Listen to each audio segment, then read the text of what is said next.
allow some time for Brother Gideon Moore. He's going to be handling our number 1 tonight. He'll be reading from 1 Kings chapter 15, verse 16 through 24. So let's give our attention.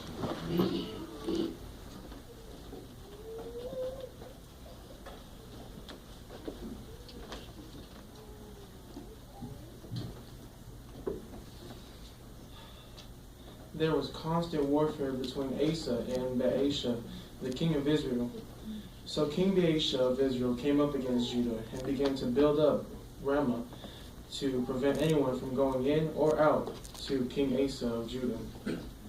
At that, Asa took all the silver and the gold that were left in the treasuries of the house of Jehovah and the treasuries of the house of the king, and handed them over to his servants. King Asa then sent them to Ben-Hadad, the son of Tabrimon, the son of Hezion, the king of Syria, who was dwelling in Damascus, saying, "There is a treaty between me and you, between my father and your father. I am sending you a gift of silver and gold. Come, break your treaty with King Baasha of Israel, so that he will withdraw from me." Ben-Hadad listened to King Asa, and sent the chiefs of his armies against the cities of Israel. And they struck down Ijon, Dan, Abel-Beth-Maacah, all Shinnereth, and all the land of Naphtali. When Baasha heard of it, he immediately quit building Ramah and continued dwelling in Tirzah. King Asa then summoned all Judah, no one was exempt, and they carried off the stones of the timbers of Ramah and Baasha had been building with. And with them King Asa built up Geba in Benjamin and Mizpah. As for all the rest of the history of Asa, all his mightiness, and all that he did, and the cities that he built, is it not written in the books of the history of the times of the kings of Judah? But in his old age he suffered from a disease in his feet.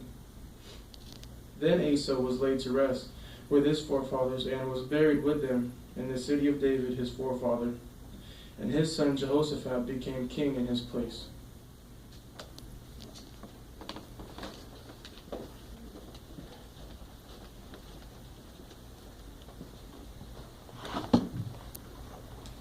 Thanks very much, Gideon, for handling that part for us. I didn't mean to be mean to give you that part with all those difficult names on there, but you did a fine job handling it. So we really appreciate the hard work it takes for us to, get the pronunciation right. You did a fine job of that. Though you weren't working on that specifically, you did a great job with it.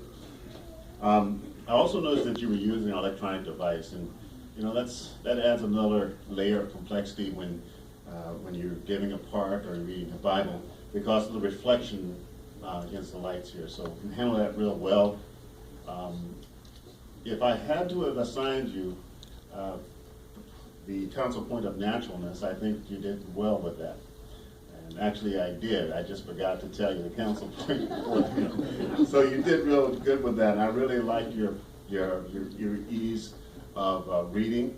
It was very easy for us to follow, and certainly your volume was great and everything. But there was an interesting point in naturalness, because when we think of naturalness, sometimes it's difficult to be natural when you're at the door or you're conducting a study. You're nervous about what points you're trying to bring out, or if you're in the ministry, what's that person on the other side of the door going to say when they see you, how you should start out your presentation. But notice this, it was really interesting. The first paragraph on page 128, it goes right into this expression. Now, you think about this. Expressing yourself in a natural manner helps you to win the confidence of others. It makes sense.